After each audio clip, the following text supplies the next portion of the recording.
Hi, I'm Keegan, and this is A Bunch of Gamers. This is our 55th episode of Werewolf the Apocalypse, 20th Anniversary Edition. I'm going to go around and have my players introduce themselves. Hi, I'm Sam. I play Cora Two-Hearts. She is an Arun in the Get of Fenris. I'm Tyler, and I play Kyle. He's 19, a Philodox, and has found his purpose with the Garu. He's known as Guars-the-Low, child of Gaia. Hi, I'm George. I play Roy, also known as Mindscape. He is a Ragabosh with the Stargazers. Hi, I'm Jade. I play Morgan Bloodsinger Trevor Lane. She is a Galliard of Fianna. Hello, I'm Adam, and I play Mark Guides the Fallen. He is a third of the Children of Gaia. Hi, I'm Sean. I play Zeb, also Speaks-in-Sweet-Whispers. He is a Theurge of the Silent Striders. Last time, you had done a valiant rescue of Mark Guides the Fallen, as well as a friend of yours known as Titus, and a new Garu named Francis 10,000 Eyes. You have been traveling through the Umbra all the way to Denver to reach the Sept of the Steel Mountain once again. You travel via the Umbra, which allows the Howls to be safe in this place. And you announce your presence as you get a receiving howl from the warder. You are greeted by Angela Ironwinter as she looks over you, a bit confused, and her eyes widen when she notices 10,000 eyes as she goes, 10? You're alive? Yeah. It's been a while. They saved me.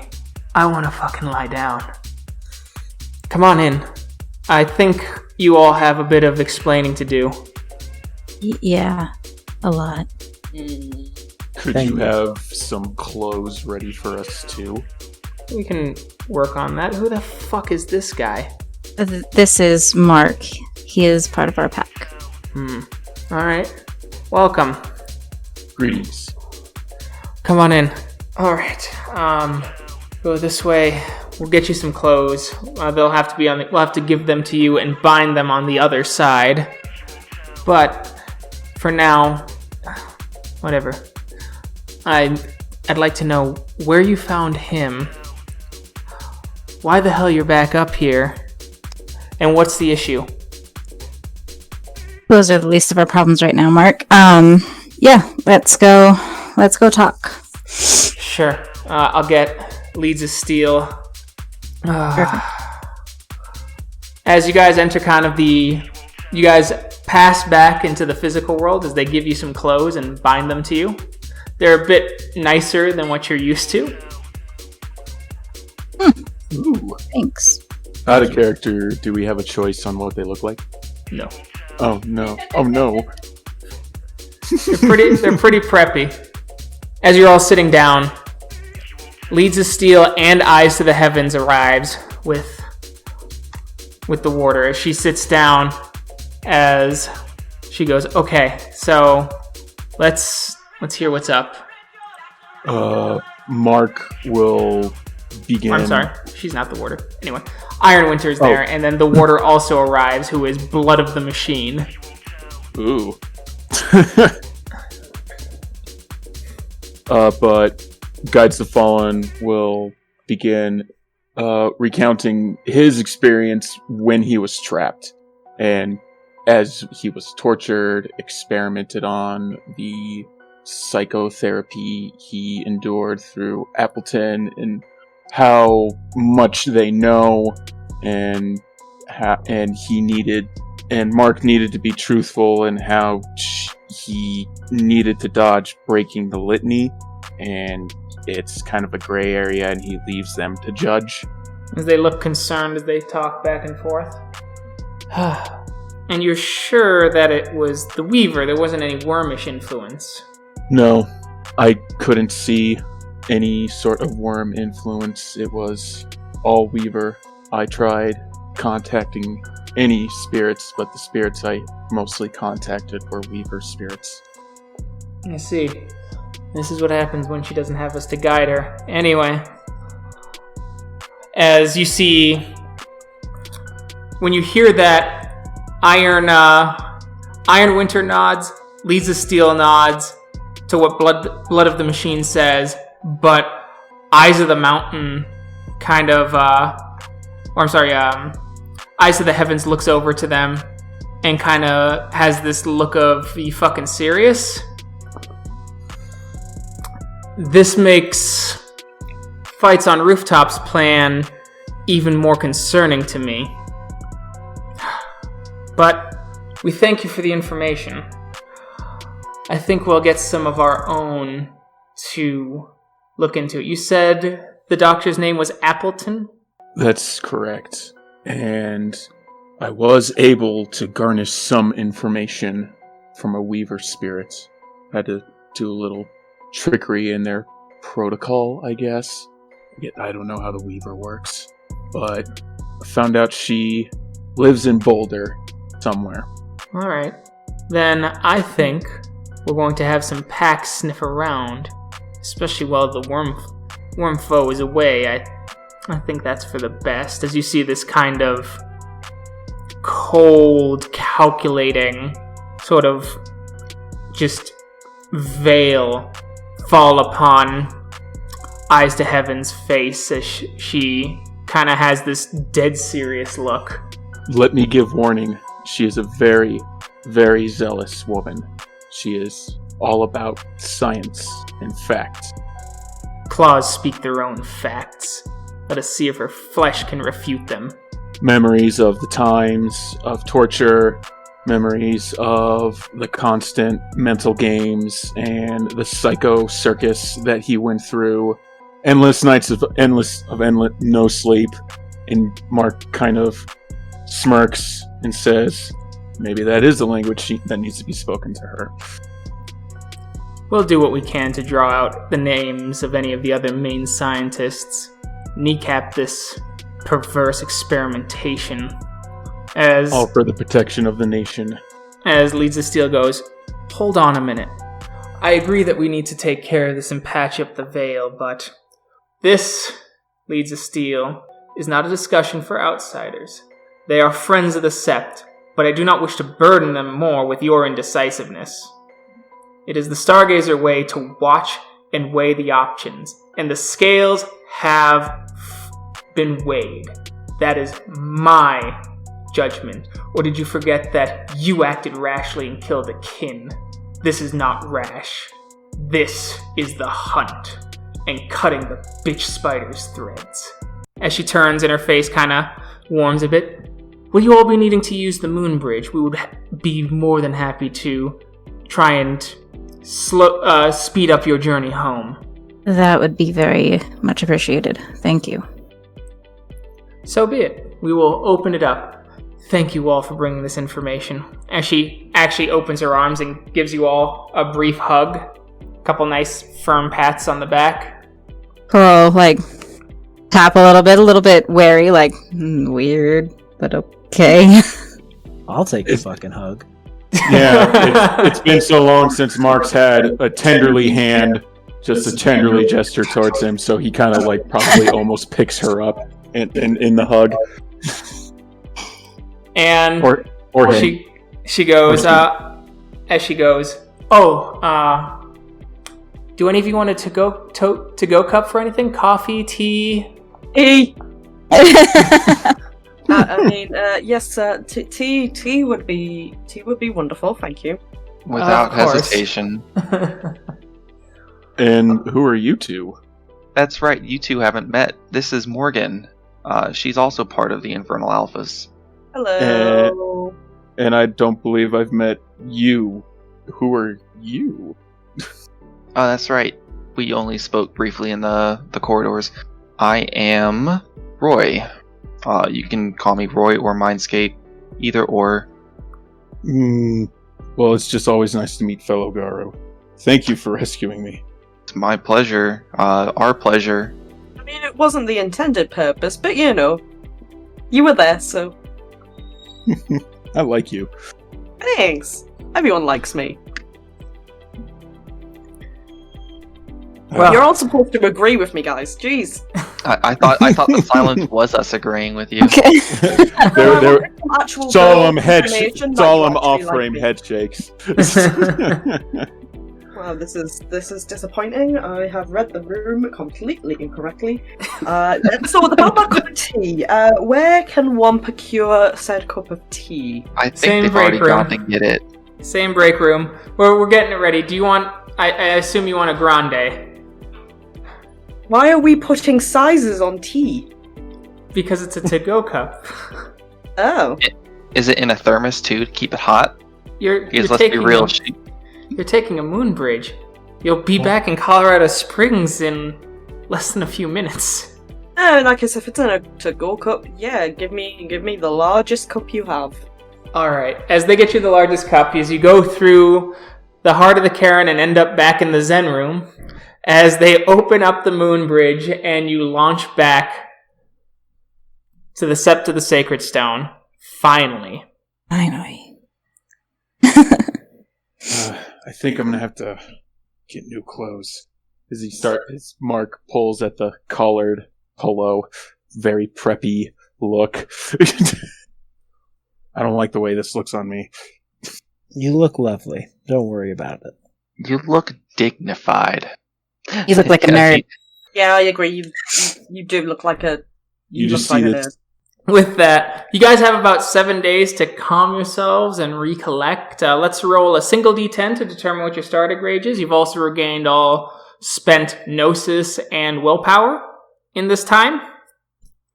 So a single d10, that'll be what your temp rage is going forward.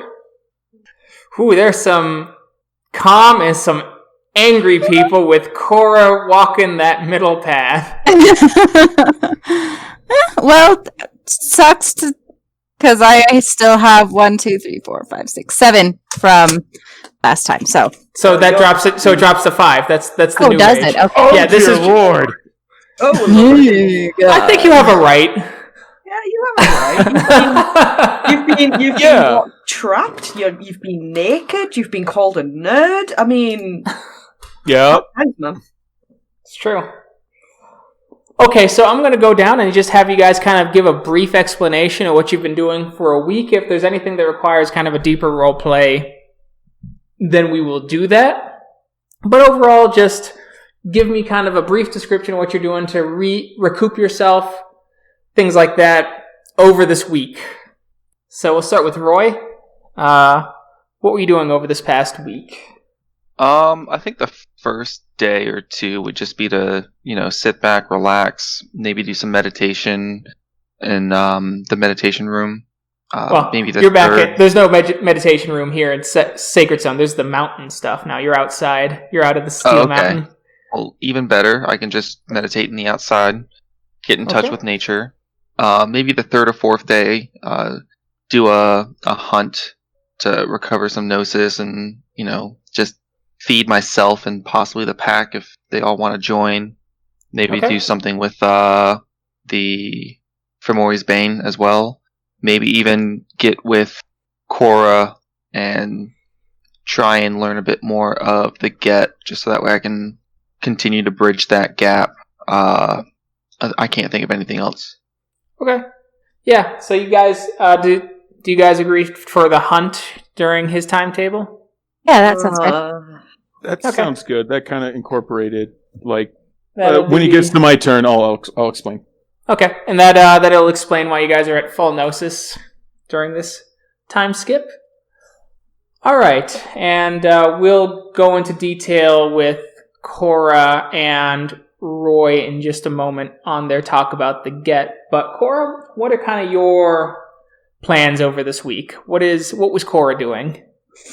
I feel like she would take Mark and go visit Fury Song's grave or her stone rather.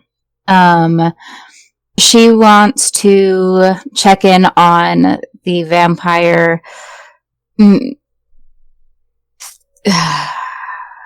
problem. Mm-hmm. Situation. Thank you for that word. She wants to check in on the vampire situation. Other than that, she just wants to rest. She wants to just take a little bit to recoup because it's been all go for such a long time. Yeah. You do find out that there hasn't been any new news.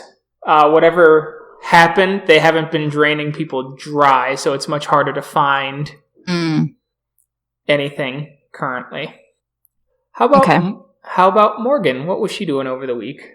So, in the week that Morgan has off, copious amounts of tea consumed, bacon, occasional afternoon tea with scones, like proper high tea. She's been had a massage. She's been playing a guitar. She wrote a new song. She went on the hunt, but it was kind of like if I really must go on the hunt because it's team bonding, woohoo! Then she goes. She's not really enjoying it, but she's doing it to seem like a team player because everyone keeps yelling at her that she's not a team player. So she goes. She does the hunt. She writes a song about the hunt. And yeah, she's generally having a lot of R&R. She doesn't really want to get massively involved in anything that is heavily Guru because she's just so burnt out from having to do so much of it recently. And considering she's sticking a toe into the lake essentially and kind of do I really want to go into this? Do I kind of want to back out? I don't know. Having so much thrust upon her recently, she's kind of I'm gonna have a week where there is no Guru stuff involved, bar the hunt, because otherwise she'll just get yelled at by Roy, and she can't be bothered with that. Fair. How about Kyle? Kyle is gonna participate in most of the group activity stuff. Probably visit Bear at least once. Okay. And otherwise spend time with Steven and Regender, if possible. Sounds good. That happens. You get some R&R with them. We'll go into details on a couple bits here with you as well. And how about Guides the Fallen? Well, he definitely needs some well-deserved rest, like literal sleep and meals. So I think the first day he's going to just eat and sleep, pretty much. And whoever's curious and whoever would like to know, he'll gladly recount the story. He'll even talk about his spirit journey that he had with anyone that would listen. He really wants to reconnect with his pack. It's been so long, and he wants to, see the friends that they made along, and it's good to see Zeb too. Then day 2 will be kind of prepping, maybe seeing what he can do around the Sept to help them in thanks for, because this is the third time now this Sept has helped him.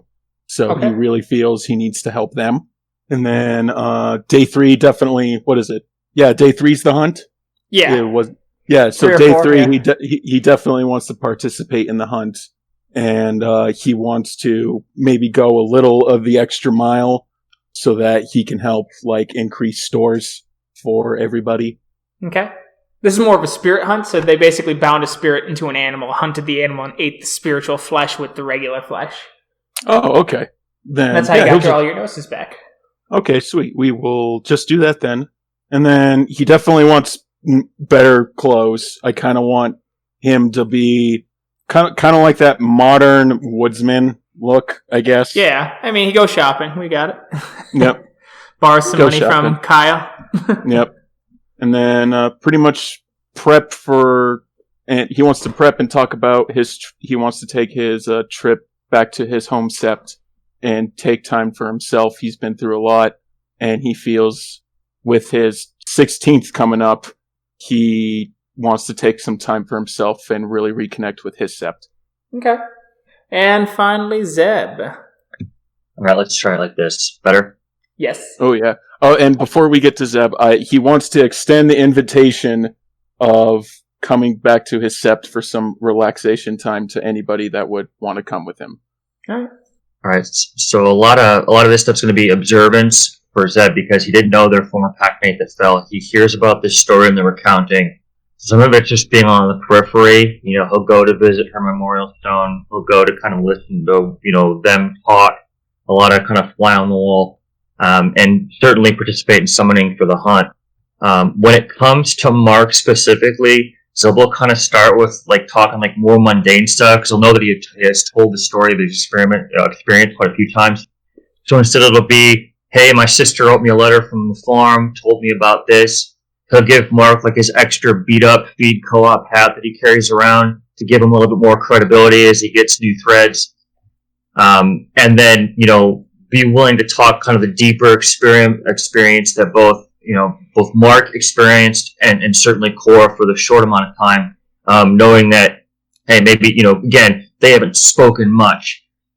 So Mark might get the familiar extension, but with Cora, still kind of a civil, caring one, looking in on someone that he's now known.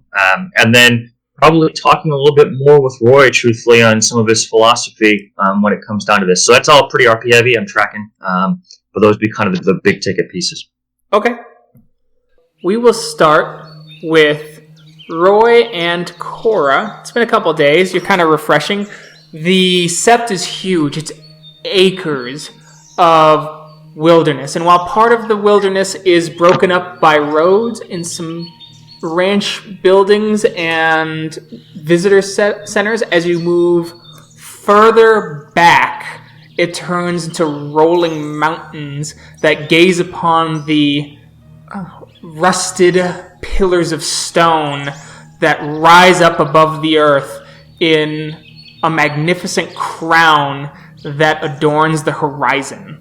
As you come out of a meditative trance, Roy, you start walking the lands and you notice Cora doing the same, kind of absorbing the nature and the wind and the greens of this place. Even the burn scars from years past have begun to see green returning. I was out here meditating. They don't have a meditation room, and honestly, I could do to get out more, enjoy nature, and this is some great land. Yeah, we don't have much indoors here.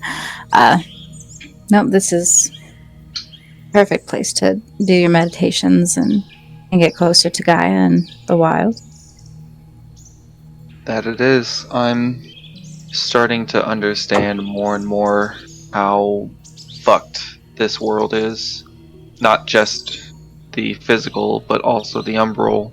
Just due to the terrible balance it's all in. Yeah, that's the problem. There's so much unbalance because of the worm, and that's why the Get are so fervent. That's our duty. It's our duty to destroy the worm. It'll bring balance back. Out of character, isn't the worm well, destroy the worm in its current state, I guess. Well, I was just gonna ask, isn't the worm kind of stolen by the Weaver? It's trapped by the Weaver and it changed from balance to corruption in Garou lore, in mythology. Okay. So you're not fighting the worm itself, you're fighting the corrupted worm. It's, the corruption. We need to bring the balance back. To do that, you shouldn't be fighting the worm itself, you should be fighting the Weaver. Do you not think so? Bring back the worm, you get rid of the corruption. I'm shocked to hear you say that. After these last couple of weeks, watching the worm tear apart what I hold dear, just in a methodical, unemotional approach, just gets me. Well, the Weaver is methodical and unemotional. I understand, it's very machine-like, very logic-based, but watching them do that to the closest things that I can call family, and not just family, but just the way of life, has opened my eyes, expanded my view of what I see, and I just can't sit by and watch them do that while still think keeping them in higher regards than I should. What you're saying does make sense. If you destroy what caused the corruption, then wouldn't things go back to normal? But the problem comes when we're expecting Ragnarok will be brought on by the worm. The end of the world will be brought on by the worm. And that's what we are trying to, if not prevent, then win, if that makes sense. That's why we are so fervent. That's why it's our duty to, if we cannot make Ragnarok stop, if we cannot defeat the worm before he brings Ragnarok upon us, then we need to destroy his physical form during Ragnarok, and that will bring the balance back. How do you know it's not the current worm and versus the old or new worm? What makes you certain that it's one of these that's going to bring up upon Ragnarok? There's only one worm. But the current worm supposedly brings the destruction of the world. But if there's no world to destroy, Weaver takes control, then I don't know. I think that you might look at this too narrowly. Have you heard the prophecy of Phoenix? I don't think I have. Not in great lengths anyway, if I have. Why don't you take a seat? Silent Raider had a prophecy, and he said, Phoenix took me, carried me in his claws high above the world, so that I could see beyond tomorrow. And I looked. I beheld the future. I saw the decimation of our kin, hunted beyond hunting, death beyond death, the last one. There were no more children or grandchildren or fathers or mothers. This was the first sign Phoenix gave to me, that the children of the Weaver, the humans, would give us, the Garu.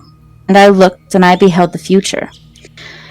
I saw the children of the Weaver birthing, a great tide of humans rising. I saw more and more until Gaia groaned at having to carry them all. Their houses overrunning, their rakes raping, their hands clawing at the parched earth, trying to feed from her. This was the second sign of the last days that Phoenix showed me that the humans would do. I looked again. I beheld the third sign. So many children, so many humans, and they all fell against each other, one to one, and the worm brought forth corruption and gave each a measure. And the strange fire I saw, out of control, the great plume rising over the wilderness, spreading death wherever it shone, in the dark and cold land. And I heard the agony of the seas as she keened, for some drunken fool had poured a lake of black death out upon her. Behind Cora, you do notice the coal power plant billowing its smoke into the skies, marring the cold blue skies of Colorado Springs with its white and gray plumes. I turned my head away in disgust, but I could not help but look again, and I beheld the fourth sign. The worm grew powerful. Its wings fanned the breezes of decay. It spread its diseases, and they were horrible. The herd became afflicted with diseases of the head and the blood. Children were born twisted. Animals fell sick, and no one could cure them. In these final days, even the warriors of Gaia could not escape the palsied talons of the sickness-bringing deathbird. A tear in my eye, I looked again, and the Phoenix showed me the fifth sign. I saw other plumes rising like death spears towards the beautiful sky, piercing it like father-son burn and parch into Gaia. The air grew hot. Even in the darkness of winter, it was warm. The plants withered in the sun. A cry of pain and disease arose from the dying forest as one of the relations cried tears of mourning. And as though the veil were torn, the sixth sign showed itself to me. In these last days, Gaia shakes in rage. Fire boils from the depths, ash shrouds the sky. The worm sulks in the shadows made by these and rears to strike. The old ones are gone. The guardians of the pathways and the crossroads are finished. In these final days, the sixth sign will make itself known in the packs that form. Each pack will have unto itself a quest, a sacred journey it must perform. Such is the will of Gaia. And I saw the sky turn black and the moon was blood. And the seventh sign I glimpsed, though I could not look on it in full, but its heat I could feel. Ragnarok. The final days of the world, the moon was swallowed by the sun, and it burned in his belly. Unholy fires fell to the ground, burning us all, twisting us, and making us vomit blood. The worm had made itself manifest in the towers, and the rivers, and the air, and the land, and everywhere its children ran rampant, devouring, destroying, calling down curses of every kind. And the herd ran in fear. The dark ones, children of the worm, crawled from their caves and walked in the streets in daylight. I turned my head from the sight. Phoenix told me, "This is as it shall be, not as it should." Phoenix left me then. Now I cannot dream. I can only remember the signs, each one in perfect detail. These are the last days. May Gaia have mercy on us. But now we turn to Morgan, as you are at a nice little local venue having brunch. Plates full of bacon and some tea. This sounds like heaven. I'm never leaving. You're at the brunch, and this kind of big, bear of a man kind of approaches you. His face seems kind of familiar, but you can't really place your finger on it, and he goes, "That your guitar?" He's got a thick accent, similar to your own, though I won't be using it. Yes, that is my guitar. It's sat next to me, so, going off the fact that it's next to me, I thought it would have been obvious that was mine. I don't know. You could have stolen it. Who knows? I mean, even if I'd stolen it, I would still say it was mine. Fair I'm enough. not going to come out and say, yeah, I stole it. So, you play any of the local venues? I've not really had a chance since I got here. I only got here recently, and to be honest, this was the first thing I needed to do, because I am starving. Oh, I totally understand. Hey, fellow Brit here, what brings you all the way out here into the, middle of the trader country? Mostly, traveling, seeing the world, playing some songs, telling some stories. Yeah, the usual British thing to do when you're taking, like a 10-year gap year. Fair enough. Hey, there's an open mic night letting people play, get some local fans. I was gonna head up that way too. You think about what is it the kids call it, jamming later tonight? I don't have any plans, so yeah, jamming sounds great. It's been a while since I jammed. Awesome. Hey, nice to meet you. My name's Taliesin. Nice to meet you, Taliesin. I'm Morgan. Nice to meet you, Morgan. Great name. Thanks. It's a family tradition. Is it? Yeah, being British and Knights of the Round Table, King Arthur. They wanted to call me Morgana, but my mum said no, so got it. Got Morgan instead. Gotcha. No, I'm the third son, so they didn't really put much thought into my name. That sucks. I'm the second child. I'm the better child in my opinion, but my father and brother would probably argue otherwise, that he is definitely more successful. Well, it certainly sounds like we have a lot in common then. Yeah, we're both disappointments to our family, right? Yep, always. Man, it's the way to live. Well, I'll see you tonight, as he gives you kind of a peace sign and walks out. Yeah, I'll catch you later, Tarson. Alright. Giving Jade some fun time. Yay! With a sneaking trap. Nah! The honey pot. Trap all along! Dun, dun, dun. So, Zeb, you're kind of doing your thing, asking around, hearing about the stories of Fury Song, hearing some of the local stories. here. But one night, about the third night you're here, after the hunt and your gnosis is restored and you feel once again a connection to Gaia, as you rest, you feel your soul picked up gently by the claws of Owl as you are drifting off into a dream. And you find yourself on a dusty gray shore with that hugs a huge and inky black sea. You hear a great storm rumbling on the horizon as Owl turns and looks at you and nods. Brendel, why do you show me this darkness and this despair? As it points further and you see the storm over the horizon as it seems to be consuming the islands and the inky sea, raging outward. As the winds kind of hit you, Owl, as you ask your question, Owl simply takes its talon and points to you. And you see a trail of skulls and silver leading to a cave. The ocean gone. The wind hits me. There's a smell. There's like a palpable scent also. Yeah, it's a smell of dust of the ages. You smell time itself mixed in with grains of nothing. I'll look to the trail that Owl's pointed to and make my way along it.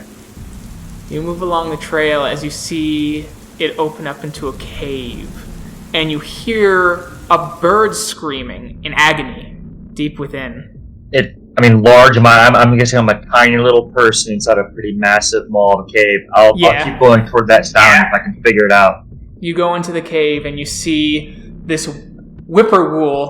ghostly whippoorwill surrounded by 3 ghostly lions. Their claws rending its feathers and flesh, and underneath it you see white fur being revealed as the creature seems to writhe in agony. As the lions look at you, their eyes seem to just burn at you. You vanish, and you see rivers of blood and a great beast flying away, though you cannot make it out. And the eyes of a great spirit seem to open. The eyes emanate a cold blue light, and its metallic body grinds and shifts as it seems to awaken.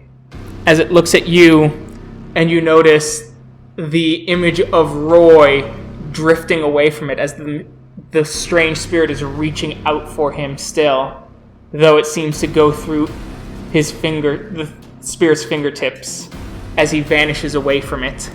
As it looks at you and you hear the metallic screech of a roar. The roar strikes you and you find yourself back at the sacred stone. Its winter covers the land and the sky is endlessly gray, the wind painfully still. And you hear the howl of a cub. I'll move toward it if I can. You keep moving towards it. It howls in agony, in sadness, as if no one's coming for it, as if it's abandoned. You keep going as it continues to howl. As you arrive, you see a baby Krynos in a pool of blood in the snow. I'll go toward it. As it looks up at you, this Krynos child is odd. I'll put my hands out, Keegan, as if to gesture that I'm going to pick it up. The creature kind of holds out its arms. It looks at you. It seems to struggle only a little bit as you pick it up from the blood-drenched snow. And as you pick it up, the sky fills with a crimson light.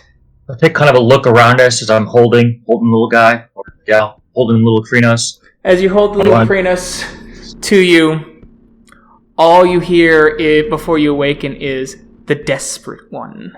And you awaken in the morning. All right. Kyle, you're hanging out with Steven. They've done pretty well with the homeless populations. Kind of getting them kind of dispersed, I guess is a good way of putting it. Steven goes, as he's just kind of laughing as he's got, a beer as he clinks with you, and he goes, "Oh God, it's a bear!" Quick thinking, bud. I'm just glad that it all worked out. Me For too. them, at the very least. Same here, man. I'm pretty happy with that. Carmen's not too happy with me, though. No, I imagine not. Well, she shouldn't be a cop.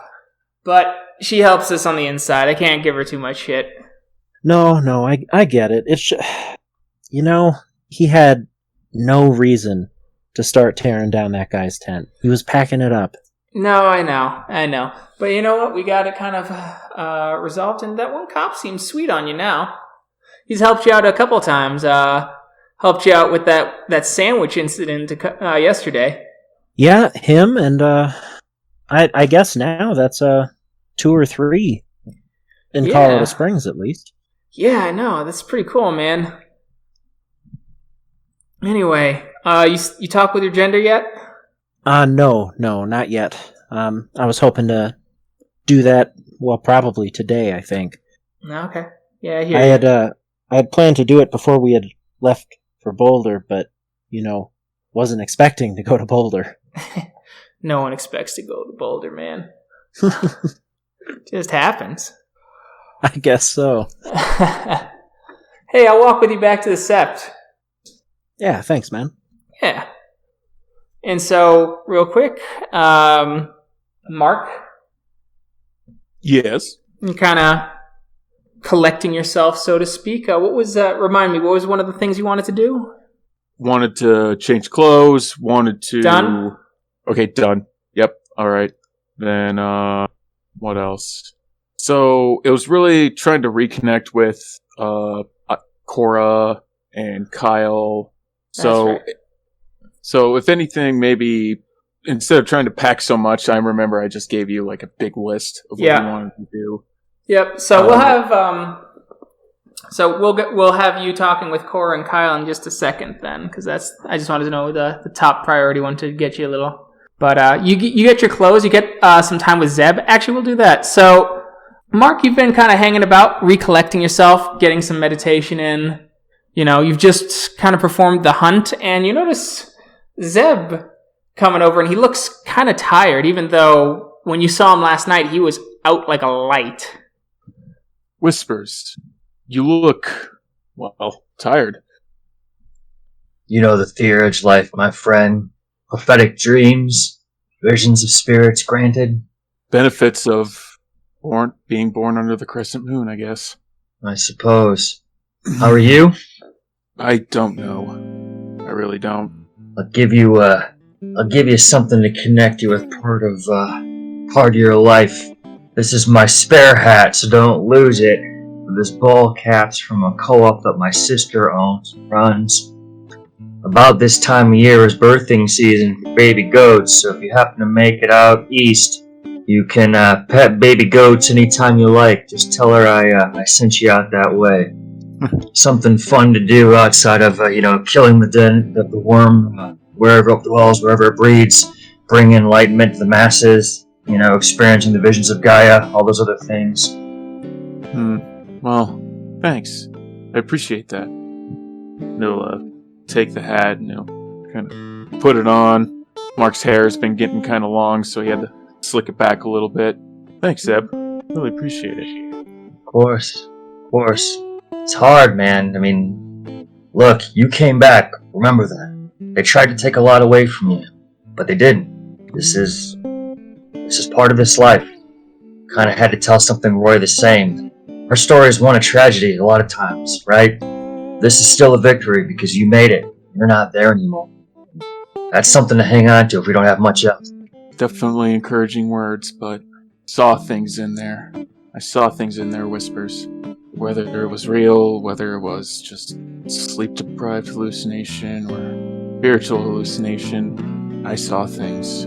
I saw mocking spirits, mocking Garu, judging. Saw a fanaticism in humanity. Fanaticism, respectable of the Red Talons. It's a lot to bear. And Mark will start to tear up a little bit. And Appleton's words of, don't you just want to be normal? Don't you just want a normal life? Don't you just want to play video games?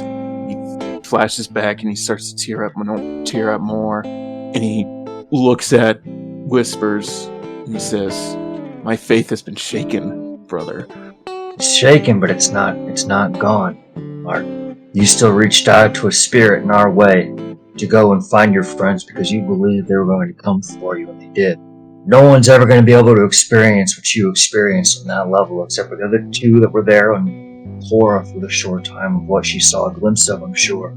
I can only imagine that. And hey, Art, you know the nation. It's like a competition of tragedy amongst them, isn't it? But It's true. well, I will never discount this, and I can never experience what you did, but dealt with it. Remember, you made it, and that says a lot about you, and that says a lot about your faith. You know, only fools go out there to hear what they already know. You heard a lot of terrible things, but remember too that there's a little bit of triumph, and again, pain's not going to go. And I told the same thing to Roy. That makes us who we are. We carry it in our packs forever. But I bet you it makes you a better guru that you never thought you could have been. And God, I only know I would never wish it upon anyone what you had to go through. But you made it. So let your faith be shaken all day. But you kept it, and yours means a lot more than those people that are paying lip service to something they barely understand, to conform or to rob people of their individuality, to try to impart a normal. What does that even mean anyway? We haven't seen normal in a very long time. I'm pretty sure that cleaving people in half with large magical blades and talking to spirits became my normal a long time ago. I don't know if I remember the last time I went to a grocery store. Maybe that's relative. Maybe they're wrong, and they are. But don't let them get to you like that. And I know that's easy to say, and I know that's taken me a long time to heal that. But you made it, Mark. Just remember that. You made it, and your friends came for you when you needed them. Mark will start rubbing tears from his eyes. Thanks, Whispers. I really needed to hear that. Well, I know curiosity. I imagine you've had a long line of people wanting to hear the story of all the horrors. Saw the aftermath of what it did to my friend here. He'll put his hand on your shoulder. Again, any time, but we can talk about other things too. I'd probably contact my sister more. We can talk about just dumb farm stuff anytime you like. It's just heavy stuff. Anytime you want to talk about it more, you let me know. And so we go back to Kyle real quick. Kyle, you see your gender getting some stuff done as he goes, Kyle. Steven? Staying out of trouble, I hope. Steven goes, I'm going to go. Well, he was for at least today. Well, I'm glad you could keep him in line. It's good to see you, Kyle. It feels, even though you've been back now for a bit, it feels like ages since we've had any real opportunity to talk. I was hoping to rectify that now, if you have the time. Perfect, actually. I wanted to speak with you myself. I just needed to find the time. And the right time, I should say. Please, then. Oh, just tell me what's on your mind first. I want to hear what's on your mind. You're young. There must be a lot going on up there. A few things, I suppose. The first is that I think I am about ready to try a rank challenge. Oh, okay. Are you certain? Once you declare that you are ready, then the challenge will be made. I did say about ready. Oh. Formalities. Yes, you know. I didn't want to spring it on you. I just wanted to let you know the next time that our pack has downtime, I plan on attempting it. Okay. And that was the first thing, and I suppose relatively minor. The second was a question. I was curious what you view this Sept as. Not right now, but what you want it to be and to grow into in the coming months or years. That's a good question. I want the Sept to be one that represents all 13 tribes. One where all can come here. The hub of America. The center point. Where we have moonbridges that can send Garu to the ends, each edge of the country. To the northern parts of Canada, and all the way down to South America. A hub that allows the Garu, who are now unified and willing to work together, to come here, defend here, and use it to fight the worm as effectively as possible. That's my dream for this place. Do you think that it's on its way? I think there are hurt feelings for what this Sept used to be, and that's holding it back from that sort of progress. I think that they chafe at the child of Gaia notion that in the end the tribes are an illusion and that we are all one tribe under Gaia. And they chafe under that because of the pain that happened to their tribes, and to do that would to make that pain meaningless, which the pain wasn't meaningless, but the capricious nature of how it was carried out was meaningless and based on a meaningless pretext, I would argue. Do you think if you were to fully convince every Garu here, do you think that would change how the Wendigo and Uktena view what happened here?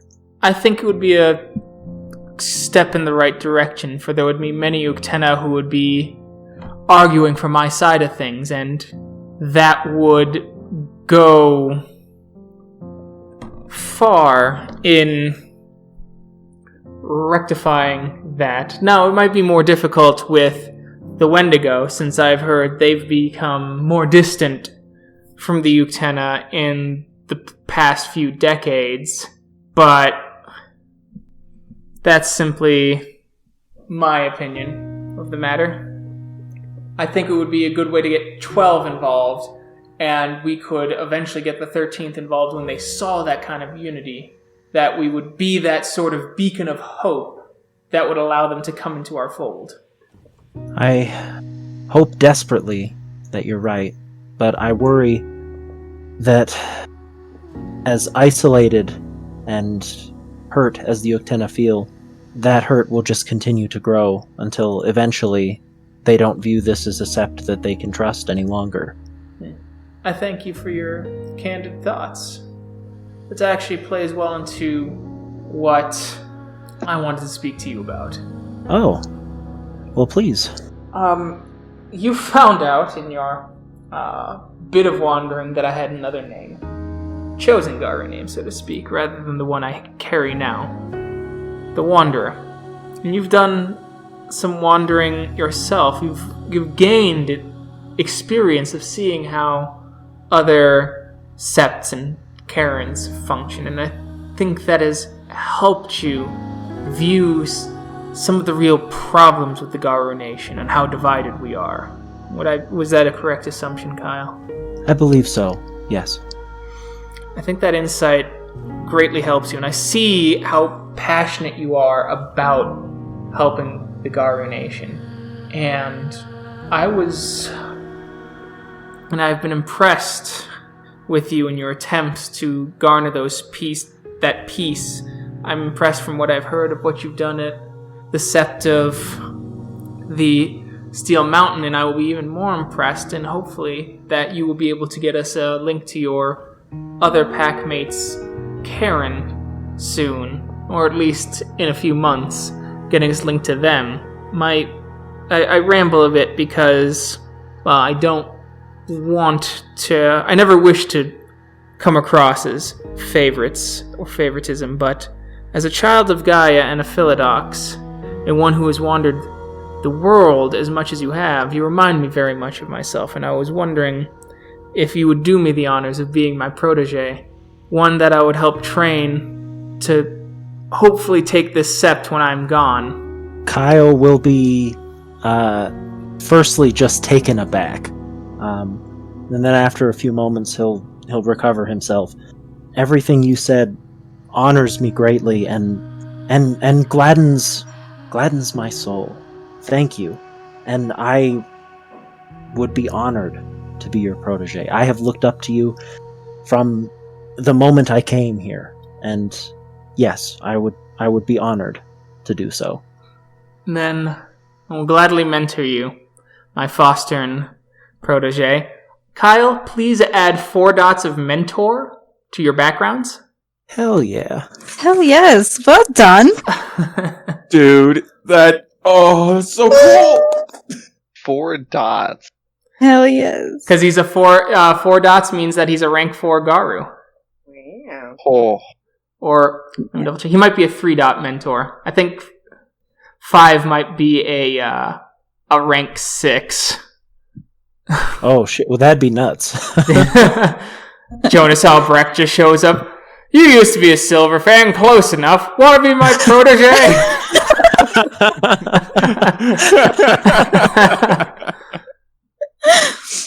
Yeah, he's a 3-dot mentor. My mistake.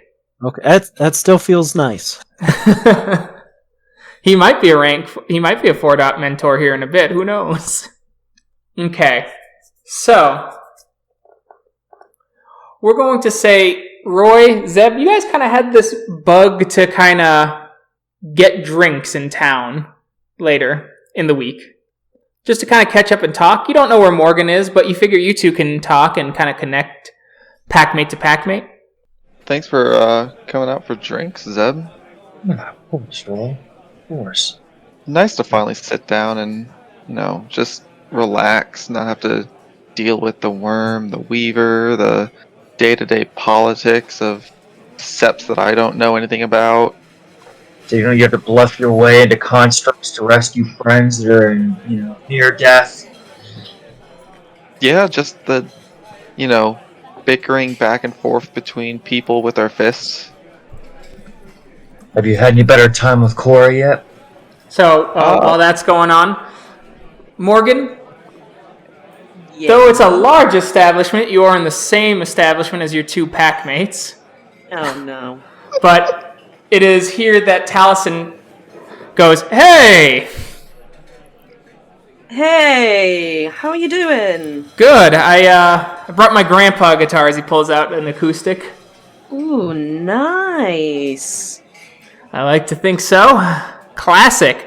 And it is a classic. Like, this thing looks like it was passed down for a couple generations with some odd modifications to make it more of an acoustic guitar and less of like a more medieval instrument. Yeah. Yeah, that looks like something that my father would have in the house. Oh, really? Yeah, there's a lot of ancient relics in there. Oh, well, I love playing this bad boy.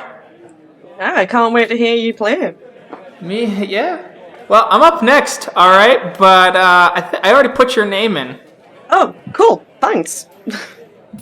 That solves me having to walk around awkwardly asking where I sign up. As he goes, "Hey, can I get a drink?" As they slide one over and he puts a bill down as he notices it's a British pound. I just kind of laugh and just say nothing else other than laugh. As he goes up there and does his set, oof. Oof. He bombs. He doesn't bomb, but he just goes, he comes back, everyone's pretty friendly because they're pretty liquored up, Yeah. As he goes, "Shit, not my best work." Everyone has their off days. It sounded good to me, man. Yeah, thanks. Hey. As you hear, "Alright, everyone, I'd like to get a nice round of applause for Morgan Treble-Lane. Come on up, Morgan. Let's hear what you got," as there's clapping from all around. Roy, And soaking it up. Roy, Zeb, you hear, "Welcome up, Morgan Treble-Lane." Oh, Zeb, you haven't actually heard her play on stage yet, have you? No, I haven't. Good? Oh, I mean, we used to travel for a bit before, settling on helping out the Fomori's Bane. So yeah, it was a lot of fun. Just sit back, listen to her. Yeah, absolutely. So, Morgan, you get up on stage. So I get up on the stage, and I'm assuming there is a stool on the Yes. stage. Yes, Correct. excellent. So I will sit myself down on the stool. I will grab my guitar and just do a quick little tune just to make sure that all of my strings are correctly tightened to where I need them to be. And once I am happy with that, I will just kind of drag the microphone closer. Good evening. Hi. Hey. I'm Morgan. I am from the Queen's Country. And yeah, I got offered to come here tonight and sing you a song, thanks to a new friend that I've made. So I hope you enjoy this. This is a song that I wrote whilst travelling across this great country. So hope you enjoy. Woo! Go Morgan! Hear that, and then under my breath, I'm just like, no. I'm here because I wanted to get away from them. Anyway. And so, yeah, I start playing a song I wrote, which is basically about traveling across America with Roy. And there are some slight digs to Roy, like not verbally naming him, but like sort of like lines like, "This guy won't leave me alone." I'll give you a bonus die for that excellent song description. Traveling. Fortunately, got a travel partner who won't leave me alone. Charisma performance, please. Oh boy, charisma performance. And an extra die, you said? An extra die. Yeah! Diff 6. Love to see it. We love 8 to see dice? it. Diff 6. Let's not fuck this up. You did not. Well done. You brought down the house. Roy, picking up the digs on him, still has to grudgingly admit to himself that was a damn good song. If you have to dish him, you gotta learn how to take him. I've taken enough bullshit off this pack and other packs for the last however long it's been. As you get back and Taliesin just like goes in for the high five going, "Morgan, that was fucking awesome." Thank you. I do self-proclaim myself as being a bit of a musical talent, and I actually came up with that song kind of just before we started, playing. So glad that it didn't bomb. You could have fooled me. You really could have. That's wow. As he grabs his drink, and the guy looks at it and goes, "What the fuck is this?" Money. And he's so big and imposing, the guy goes, "It is." Alison, my dude, I hate to tell you, but they won't take our currency. They don't really appreciate the Queen over here. I don't even appreciate the Queen. Fucking savages. It's all of them still. Money's money, I thought. Well, I mean, you're right. It all comes from trees. So, it's all just tree at the end of the day, right? Right, exactly. Yeah. Well. You, bartender. Yeah, as he goes, "You, bartender. We're gonna get these exchanged so I can give you your proper money." As the guy's like, "I don't fucking know." Just kind of put a hand on Talison's shoulder and just sympathetically pat him and just go, "It's okay." And I pull out a 50 and just go, here is some of your currency. Please accept my apologies for my friend. Just keep the change. Oh, thank you very much, ma'am. Yeah, dude, you really need to get your currency changed. Yeah, no, bit of a ditz sometimes. What can I say? I mean, I know the feeling. I too am a bit of a ditz at times. But there's this one thing that you kind of have to do when you're traveling. It's called going to the foreign exchange currency place and getting your correct currency. Because I'm pretty sure if you try to take out money out of a cash point, it will cost you an arm and a leg. Right. As it took him a moment to process that, and he goes, "Yeah, no, you're right. Shit." Is he? I normally am right. Anyway, you gonna do another song tonight then? I mean, if they want me back up, yeah, I'll play a couple of songs. I don't mind doing a set. I didn't want to like hog the spotlight or anything. So I just did the one and then bailed out of there. But if they are happy to have me back up, sure, I'll do some more songs. It's open mic. Just keep putting your name in the rotation. Yeah, okay. I assumed it was like a one-time deal thing. I didn't realize you could keep going. Yeah, it's the cool thing I found out about this place. So I choose here in case I bomb the first time. Well, yeah, I could see why that would be good. If you bomb, then yeah, you could just keep going again. I just need a little more liquor, and then the music just sings to me, howls in my soul. Yeah, does it now? Yeah, I feel almost the same, except I don't really need to get drunk to sing. In fact, getting drunk's really difficult. But the singing with the alcohol, sure, it gets the blood pumping. The songs that come out tend to be a bit more violent. I also have to be really careful that I don't punch somebody in the face. Anger problems? Oh, man.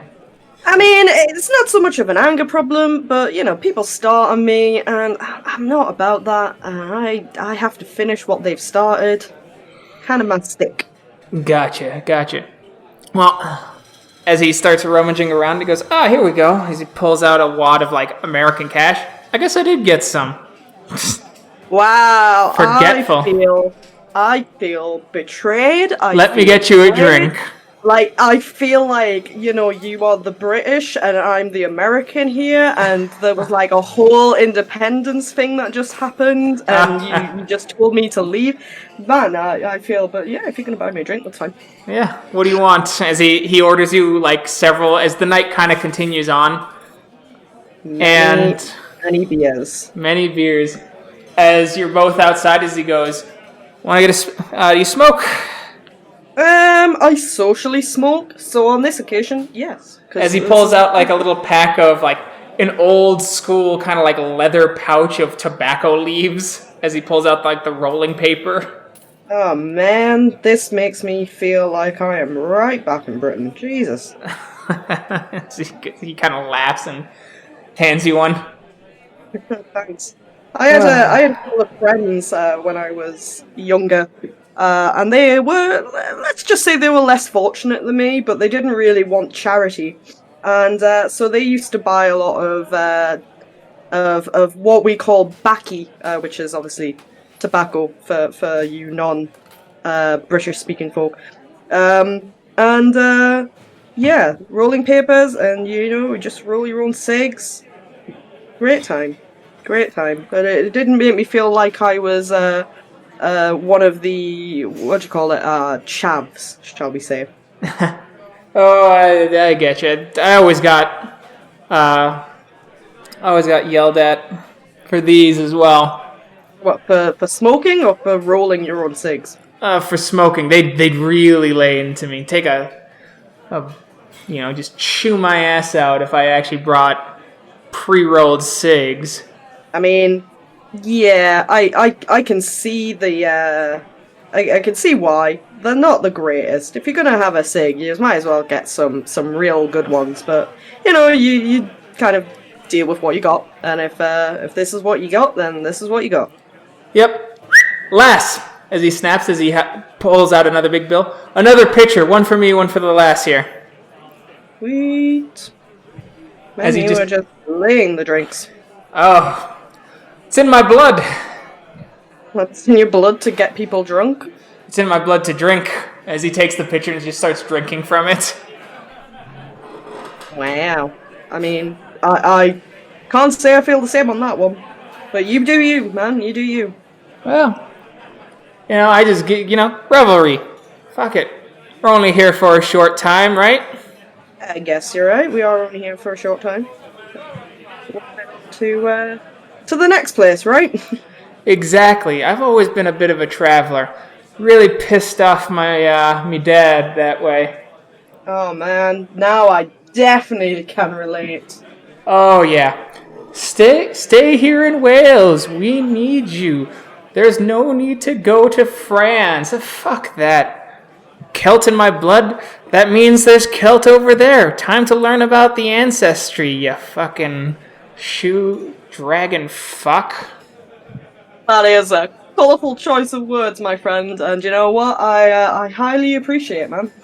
Yeah. I get you. Oh, man. But you know what? Old man saw eye to eye with me eventually. He even gave me, a couple family heirlooms. Just for one. As he holds up the guitar again. It's a good family heirloom, not gonna lie. Yeah. You got any family heirlooms? Yeah, I mean, I've got a few that I don't have them with me right this moment. But yeah, I've got some. Oh. Got some stuff. Not that my father really wanted me to take it. But he didn't get a choice. It was my grandma's choice. As you see kind of a twinkle in his eye, and he looks at you and goes, "Want to hear a little secret?" Sure. I'll take a secret. She took it from me when I disagreed with her choices too. I just stare at him like, what? Very bad at family history. My full name is Taliesin Hidden Song Trevelyan. What? What? No. I think I would have remembered the Taliesin in my family.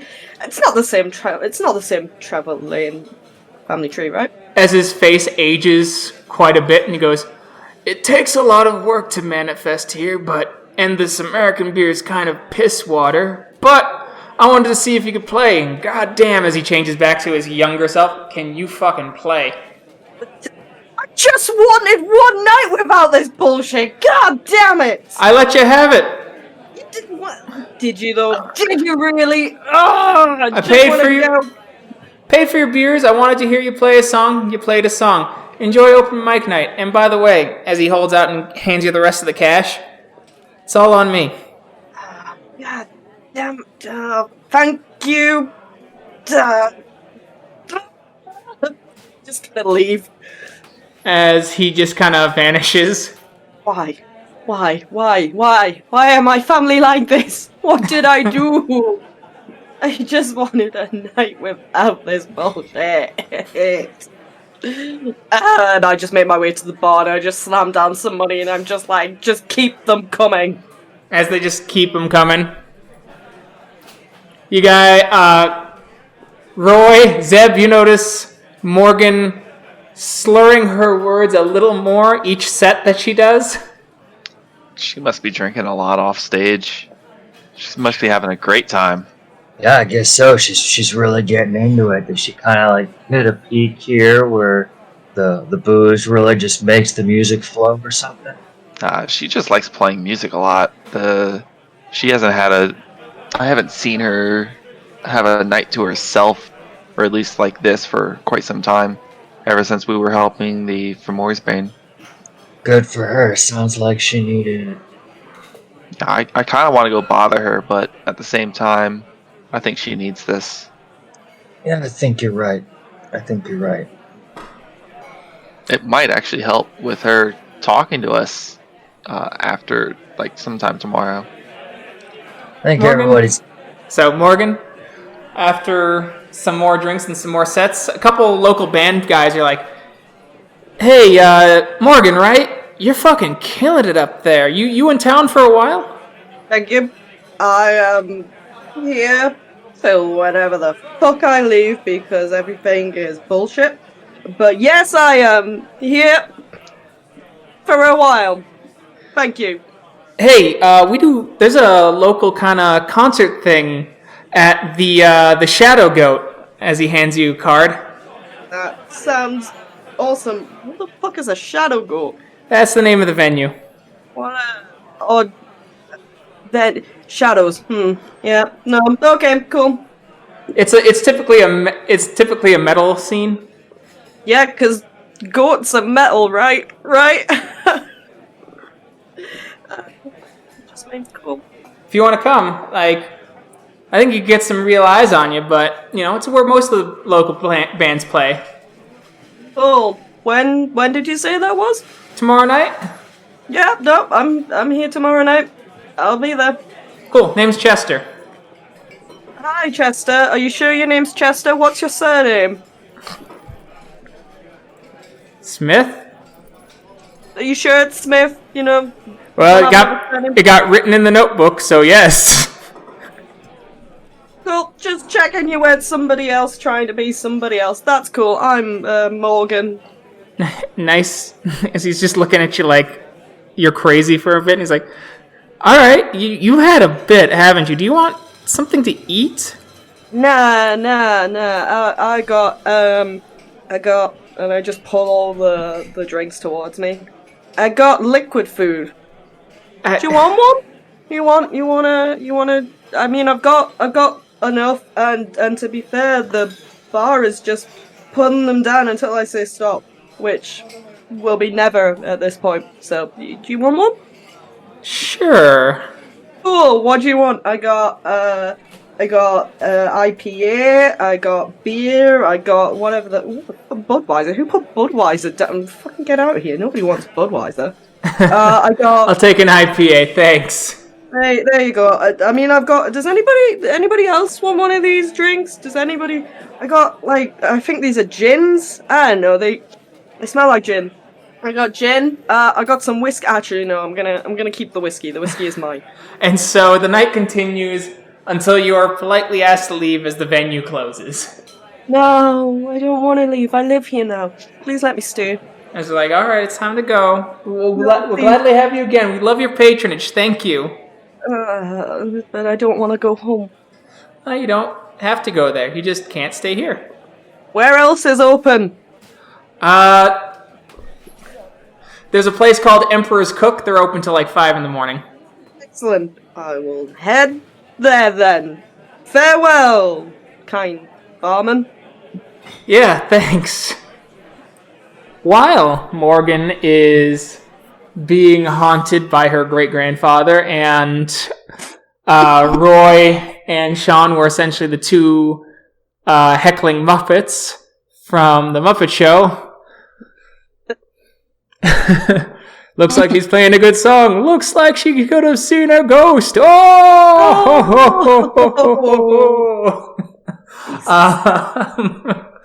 We have Cora and Mark. You guys have been doing your own thing. Mark, you just kind of finished your conversation with Zeb a couple hours ago. Cora, you've been kind of doing your own thing around the Sept once again. And you both notice Kyle coming in. He looks a bit starstruck is a good way of putting it. Hey. Hey, Guars-the-Low, what's up? Oh, hey guys. You alright? You look, Off in that you look happy. Yeah, I went to Regender frankly, to subtly criticize his plans for the Sept. Perfect. And he asked me to be his protege. That's incredible. That's amazing news. Yeah, it is the exact opposite of what I thought would happen. Yeah. That's amazing. Wow. What would that entail? I don't know. He said that he would be grooming me to eventually take his place in the Sept. Jesus. Like, long term, but... Yeah, but wow. Well, for him to let you in on a long-term plan, that's a lot of trust. That's big. Yeah, Mark will stand up and pat Guars-the-Low on the shoulder and says, "Hey, congratulations. It seems you're a little speechless." A little. Thanks, Mark. No problem. We'll just give like a reassuring smile. So what's everyone here up to? Well, I've just been kind of trying to figure out what I could do to help around for a bit. Kind of prepping for a big trip, actually. Oh. Well, you just got back. Well, right, definitely, but I need some time. The time I spent at that DNA facility made me realize there's a lot on my shoulders. and I just need some time to depressurize. And I want to make it productive, though, for the pack. And I want to grow, and I want to grow to help you guys. I need to commune with Unicorn, I need to commune with Bear, and I want to make you guys some fetishes, just as a thank you. Well, thank you, Mark. I appreciate the hell out of that, but you don't need to thank us for anything. Well then, I don't know what to say then it's just great to see you guys. Kyle will give Mark a big hug. Mark will respond in kind, and Mark will kind of lift an arm and wave Cora over. She'll come over and hug. Eh. Mark will be sure to pull her in hard. Pack. Yep, pack moment. Aww. And you guys are certainly welcome to join me. Well, it sounds like Regender wants us to go to your old Sept to potentially help open a moonbridge between them. I mean, just deepen relations further, I'm sure. He didn't tell me much. So I think that aligns with everything rather well. It's perfect timing, actually. I kind of wanted to talk to Regender, not necessarily now, but that lines up perfectly. I think with as much help as your Sept has helped me, I think the Sept of the Five Mirrors would be a great ally for the Sept of the Sacred Stone. I think it would be great to come with. Awesome. And he gets all teenage excited. Oh, and Keegan. Yes. When I was out and about clothes shopping, could I have bought 3 backpacks? Sure. Awesome. Remember? Okay, I see what you're gonna do. Yep. Magpie swags. Yep. I bought cool outdoorsy backpacks for the pack. And I'll tell my plans for the fetishes since I brought it up. And I'll show Kyle and Cora the backpacks and the ideas of turning them into magpie swag. Alright. Oh, that's fantastic. Yeah, exciting. That way, any items bound to you and any natural items not bound to you can pass through the gauntlet. Awesome. That'd be so cool. Thank you for that. Oh, no problem. I think it's time to treat you guys with some trinkets. And he gets really excited because I got a bunch of crafting. With Apecraft's blessing and crafts, yeah, I should be doing this stuff. Alright, so, Morgan, you've kind of sobered up at the food place. Yeah. And as you pay with cash, and as you're leaving, you look at the rest of the fat stack that your ancestor gave you. And as you're leaving, and you notice the bill is starting to slowly dematerialize back into the spirit stuff that they were created from. God damn it. Oh, well. Guess I better go to the cash machine. Go and acquire myself some money out of the funds. And you do that. But as this sobriety kind of hits you, you also get hit with a nice strong case of the tired. Oh no, not tired. The tired. Oh no. Well, I guess if I have exhausted all of my options for drinking and stuff, I guess I will head back to the Sept to sleep. All right. Much to my dismay. Zeb, you are once again asleep. You're kind of sitting in the Sept of the Sacred Stone. Once again, it's quiet. Once again, a bit wintry. And you hear that cub howling again. Alright, I'll go and seek out the cub again. As you kind of seek out the cub, there's just the splash of blood upon the field, burning away the snow.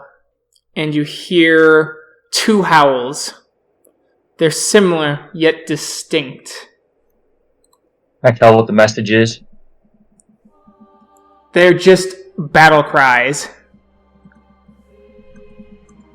I'll move toward them if they're in the same direction. All right, they are in the same direction. I'll keep a lookout for the cub too. Is the cub is it wail in the same direction as these howls? Yes, it mingles with both howls. Gotcha. Okay, I'll head in the direction of those sounds then. As you start approaching, you hear a familiar voice. We should have listened to him. Damn them. We should have taken him to the stars.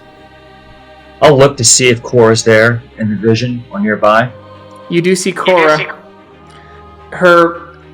One of her legs and one of her arms is missing. Her eye rended from her face and half of her face crushed as she's babbling to herself, blood running from her mouth. I'll step toward her. Cora, what happened? What happened to you here? We'll break the laws of litany and be victorious in Ragnarok. Who will break them? We will break them? We'll break them, all starting with his birth. And she passes away. Like she fades away or she dies? She dies. Okay.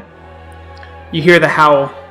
It rocks the earth, and the ground beneath you shakes as if it's quivering with fear. I'll keep pressing toward those howls, toward that noise. You see the shadow of it. A wolf man, made of shadow, blazing green eyes. It stands 12 feet tall as it starts to slowly approach you, the trees starting to blaze. Like I'll just gaze up at it. Is it just destroyed a whole bunch of stuff around in this place? Everything is being destroyed around it as it grabs your arm and you feel your arm sear. As you feel yourself dissociate from your own body, as you fall back and you look at it, lifting yourself up by your head, you look yourself in the eye, and all you hear, the last thing you see your doppelganger say is, "There is another path," and his head is crushed. And you see just for a moment a silver path dotted with stars with that same cub howl moving along it. You awaken, and there is a bruise on your arm in the shape of where it grabbed you before your regenerative abilities make it fade away. Right. Is there a right master here, Keegan? Yeah, that'd be Fate Dancer. Oh, okay, Fate Dancer's here. Okay, great. I will seek them out if available. Okay. She seems to be doing some stuff in the Umbra. She's looking at some of the trees, at the spirits. There seems to be a bit of concern when she turns and goes, "Zeb, right?" Indeed, Fate Dancer, indeed. How can I help you? If you have a moment, I'd like to speak to you on two visions that I've had the past 2 nights. I'll do what I can. The first one involved coming upon a metis cub that was howling for help. Owl guided me to it. And in essence, when I picked up the cub to take it in my arms, all I heard was the phrase, "the desperate one." More harrowing tonight, or this last night, was another more destructive vision, or dream, wherein I heard that the howls of wolves and the howl of the same cub, but far away. It took me a while to get there. On the way, I came across one of my former packmates, Cora, near death, who cried out about essentially what it might take to break the litany for victory, to hold back this destruction. As I looked, I saw a wolf creature, 10 or 12 feet high, with green eyes, of shadow and destruction. It wended toward me, pulled me from my own body, and all I could hear at the very end before I awoke was that there is another path, and one was revealed to me in just a moment before I awoke, and I could feel the pain of the fingers on my arm. I understand what the legends are, what the litany says, but it will take me time to understand these visions, but I wanted to bring them to you also for reflection, that together we might consider them. That is a strange one. The desperate one, you said. The desperate one, and I understand the I understand the treatment of Metis. I understand too. Well, I'm a silent strider. My people wander. We know that these things happen, but I can't imagine everything would hinge on that. But maybe. Well, there's, of course, the prophecy related to Phoenix, but that was by your own tribe, by Simon Abdalhakim. But I've heard speaking of the Desperate One before, but I'm not an expert in it. I would ask you to, if you wish to learn more about that one, speak with some of the children of Gaia around here. That is a legend that was derived from their tribe. I'll seek out Mark and speak with him. I just didn't want to burden him maybe with something like this, but perhaps that discussion, that story might help bring his mind back a little bit, something to explore. He's young. I would speak with Louis Earthwalker. Is Earthwalker here, or would I need to travel to seek them out? Earthwalker is part of this, Karen. He would be here tonight, more than likely. Well, thank you very much, Fate Dancer. I'll try to recall more. There were lion cubs and other pieces, but some of them were beyond my understanding, even though they were revealed to me. Thank you, and I'll speak to Louis later. Of course. And I'll wait for that this evening to talk to him. I'll probably just reflect more upon it in private, Keegan. Okay. And just think this over and try to come up with the pieces to make sure that it's coherent in his mind. Okay. That evening, you do come across Earthwalker. He seems a little beat as he kind of looks over at you and goes, "You're the new guy, right?"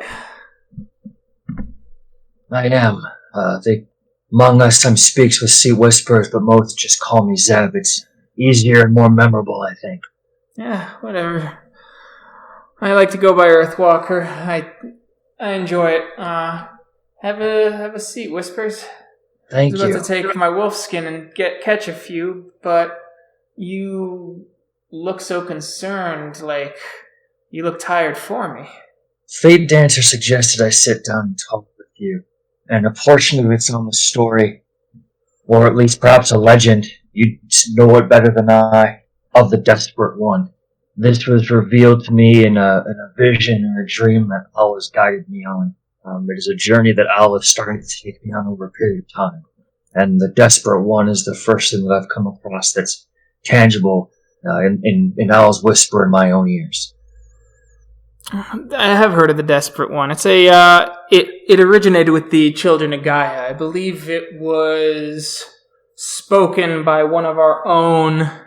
He was known as the Smasher of Urns, but he spoke of this legend, and he had spoken of something called the Desperate One, that during the final days, when the sun would meet its rival, a hero will arrive, a Gaian hero, who will break every tenet of the litany and lead to victory in the apocalypse.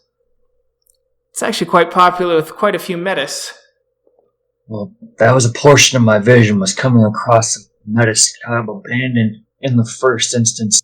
In the second, a packmate of mine spoke those very words as she terrifyingly lay dying above breaking the litany, but in that second vision it was instead a shadowy wolf with green balefire eyes just reaping destruction, death, with the only indication that there was another path to take to still maybe achieve that victory. Okay. It's possible. Most metas think the Desperate One will be born a metis simply because that is the first law of litany that is broken in their birth. But here's another one from one of our own. Ilarg Twiceborn said that the child of Yakasin, born in sin, imperfections lie within, wrapped in beauty, filled with rage, sings the death song of the age. Perhaps that is the thing you saw. More confirmation of the Desperate One. Some believe that the Desperate One will save Gaia, and others think that it will destroy Gaia, given that the original prophecy is vague on who the Desperate One will lead to victory in the apocalypse. Perhaps it's both. Perhaps it's both. Given your vision. Well, that stands to reason there'd be something to seek out and find. Have any of you spoken about lions? There was one other piece of the dream that it could be of no consequence whatsoever, merely just toying with another creature there to look upon me, but I can't imagine. Maybe they are. Maybe I'll think on it. I just mentioned it to see as a seed that we can talk of. What were the lions doing? They were in a circle. They were ripping at a creature. They were ripping at its flesh, and underneath it, as they tore it away, white fur. Were the lions in the vision white as well? Yes. White Lion was the totem of the White Howlers, but we know what they are now. We do. I will think on this more, but that is revealing. I thank you for your time. I thank you for your time, and good luck with your visions. I may come to you with more if I have questions. Take me some time. I know Owl has his way. That he does. So, go with Roy, Cora. Your previous interaction was cut a little short when Cora was asked to do a little more scouting in Colorado Springs, just to see if she could catch whiff of any kind of leech activity. But you two have been able to meet again and continue your conversation on the nature of the worm and the weaver. You both are at a diner.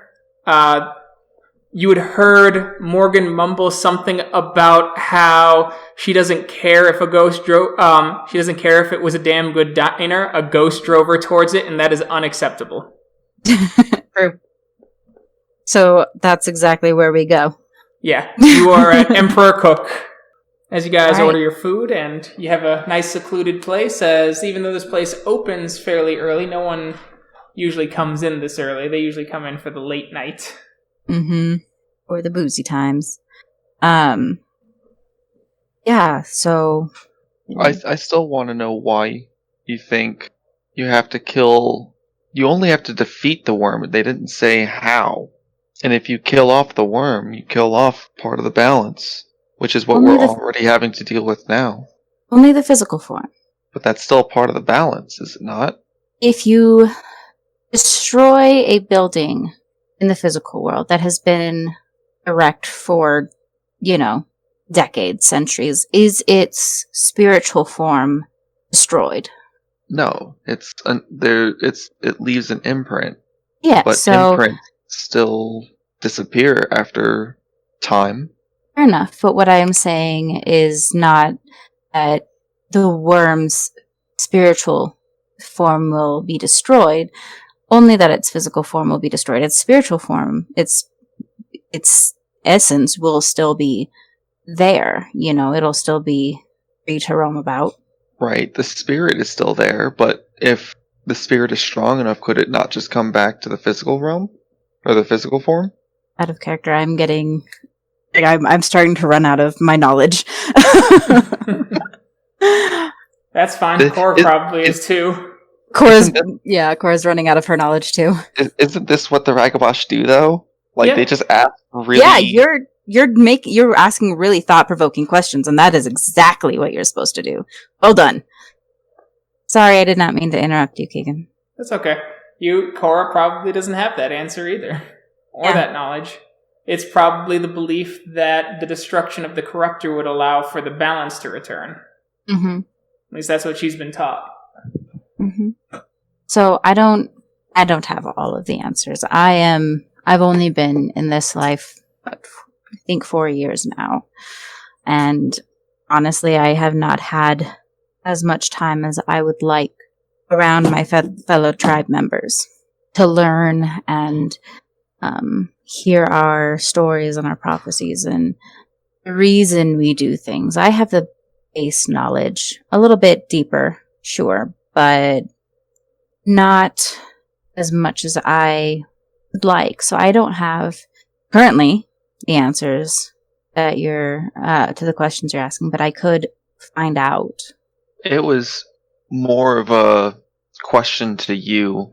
I know you've been taught one thing, just as I have been taught one thing, but to look further, you must learn from other avenues of life and create your own decision or form your own decision. And with that, you can then provide your own opinion or conclusion to others to get a more broader scope on the situation. So in this case, with the destruction of the worm, is it, again, destruction of its current form? Is it the destruction of the corrupted worm? Is it the destruction of the whole worm? And Like it's these questions that not only should you be asking yourself, but asking the other tribe mates, pack mates, because each decision has its consequences, whether they be good or bad or both, and you have to be able to live with them. And it's just That's fair enough. I do need to ask. Well, I will leave the asking of questions to you, Ragbash. However, I have answered those questions.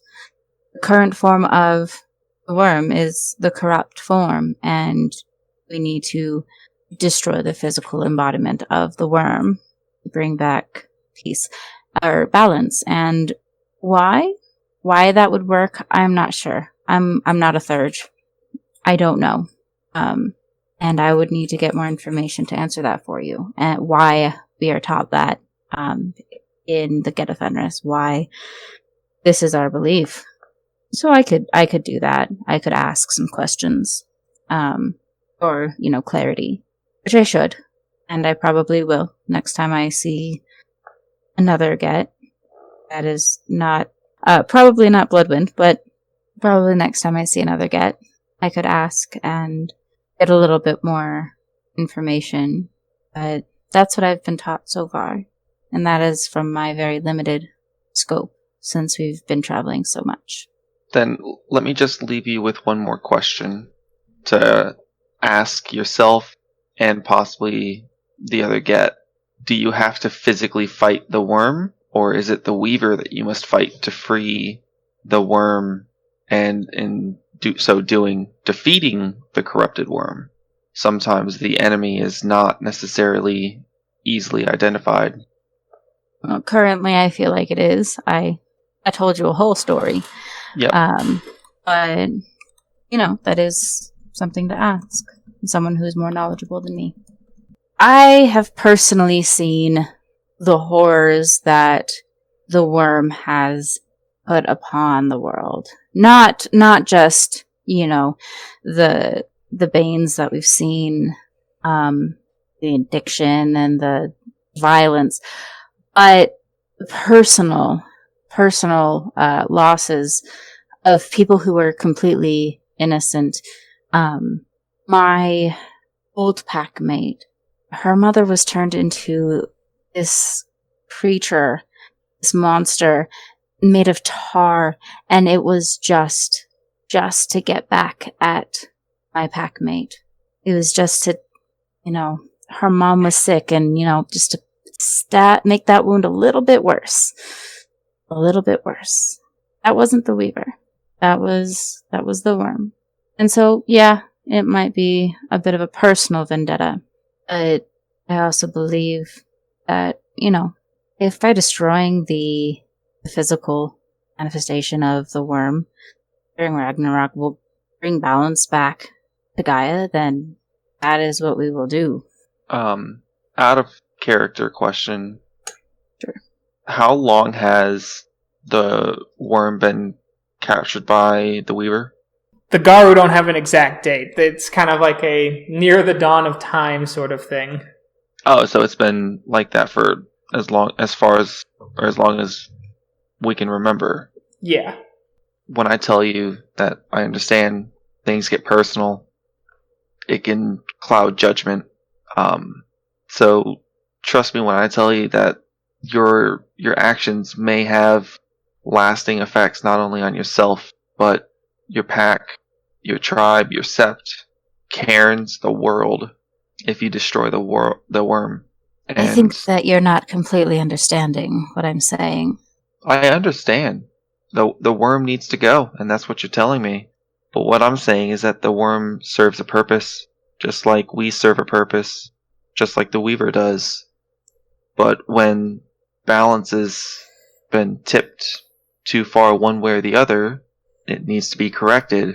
And you just have to see what can correct it. I'm not saying that the worm does not need to be stopped, but that it might not be a simple fix other than destroy the worm. Again, these are just questions that you must think on. This is just the way stargazers think. And for me to be able to fully understand how you live and how you think, I would actually like to live with you and the rest of the Get, if possible, for a while to A, get past this mental block, so to speak, and B, to understand your thought processes. You would not enjoy your time. As a forewarning. I don't think I'm looking to enjoy it. I'm just looking to understand. Fair enough.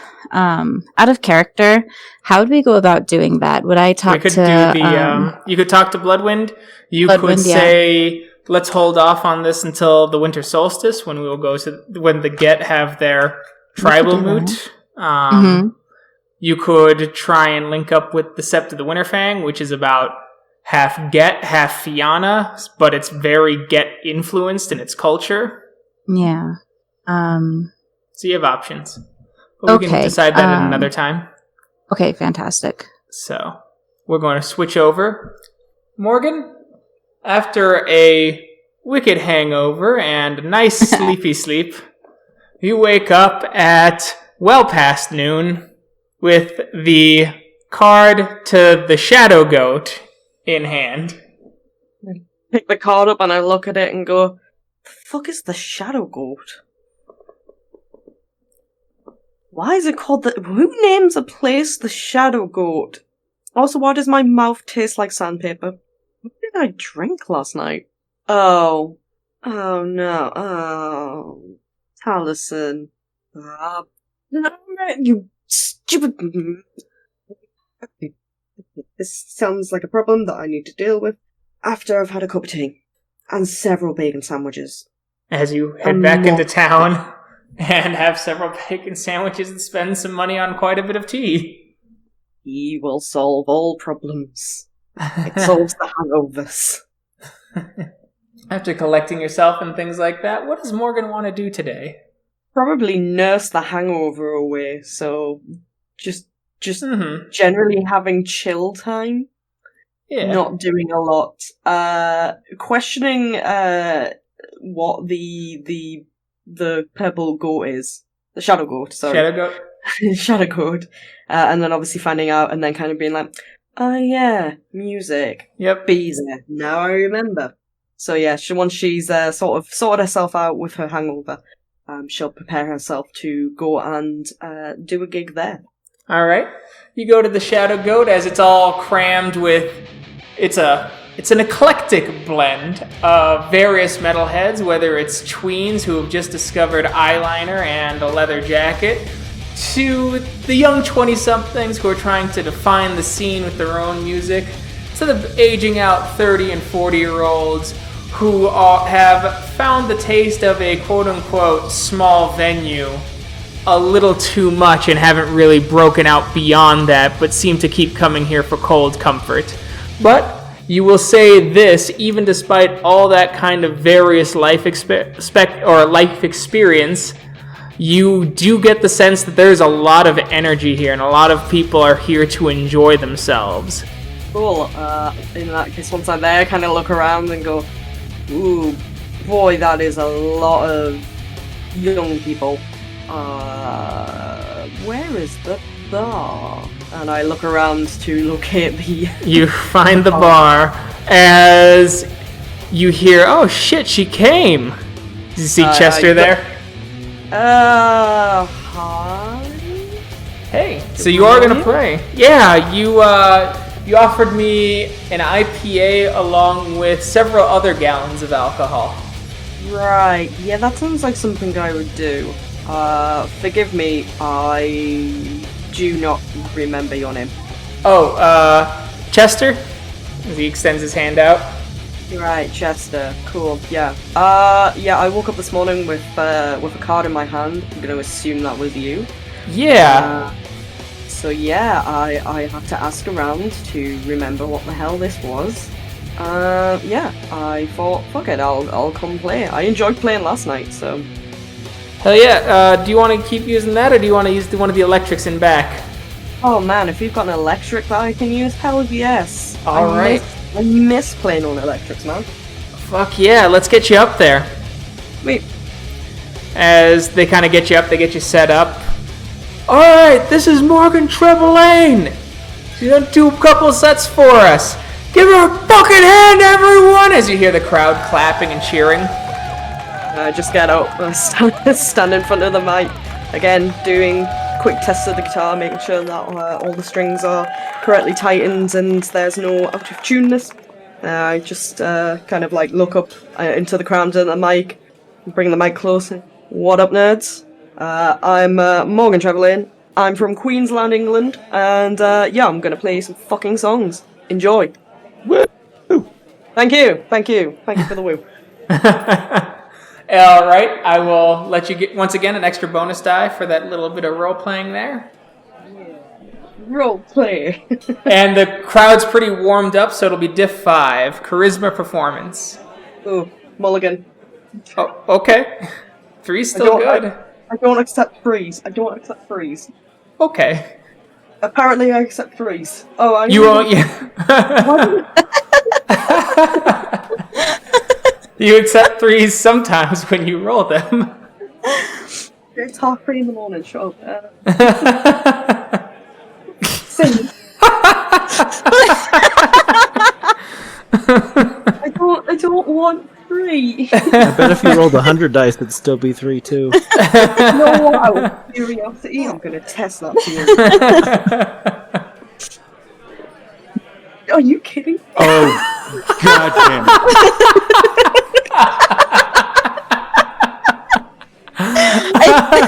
I think you accept 3s.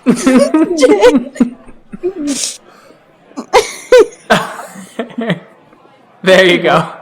I give up. You give a pretty killer performance. Everyone's cheering, everyone's warmed up. You have a great fucking night. People compliment you on your song. A couple people do like a complete jam session with you. As you get just all these local bands like talking to you, giving you sheet music, talking like music with you, various forms, what some of your inspirations and shit are, all that. Kind of just a really kind of refreshing sort of scene. Yeah. If somebody asks me what my inspirations are, they will get a deadpan answer of the fact that I am a disappointment to my family. Nice. Like, you can relate, you can relate, yeah, you can all relate. But you have a great night. You kill it. Wait. Nothing supernatural happened either. Oh my god, this was the best night ever. Now, if only I got paid for it. You did make some tips. Yeah, tips are good. I'll take tips. Okay. And so, finally, Kyle, it's the last day of the 7 days that we described of just kind of like being allowed to chill out, things like that. No one's expecting anything of you. What would you like to do? If I haven't visited Bear yet, I will do that. All right, you can visit Bear. Would you like to bring your pack with you or ask them to come with you? Absolutely, particularly Mark. All right. Oh, absolutely would join him.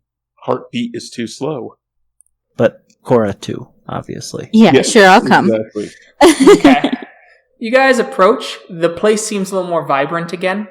The kind of dying off has stopped. The winter has ceased and the plants are regrowing as Bear steps out. The webs that were all on his person have vanished as you see a tear in the Great Spirit's eyes going, "You're safe," as he's looking over at Mark. Tears start forming in Mark's eyes too, and he just runs over to Bear and gives him a big hug. And Bear hugs back. "Welcome back, all of you." It's good to be back, Bear. How have things been? Difficult. As Bear sits back and goes, "How can they be difficult? You've saved Mark." It was difficult saving him. Just a lot of danger. Though we were able to save others, so it was also good and victorious and wonderful. Mark kind of looks down disappointingly and says, "I've lost the little cub that you gave me, Bear." And I will feel the loss of him. But that was always a risk. That's why he was sent with you. For he is but fragments of me, but that part can come back when it is lost. And when the child, not the cub, returns. And my child has returned home. And so now I am whole again. Thank you, Bear. Mark is just filled with, fatherly approval. And you, Kyle? You seem quiet. And I smell the uncertainty upon you. Just always more to do, it seems. More enemies that rise up. There are many. The life of a Garu is hard, but there are some things you can take solace in. You are not alone. You have a great Sept here. You have made friends and allies in other Septs. You have seen how the tendrils of the worm work against each other, allowing you a chance to strike at it. Of course. And, obviously, I have you as well. I'm glad to have all of you back. And I have something for you to do.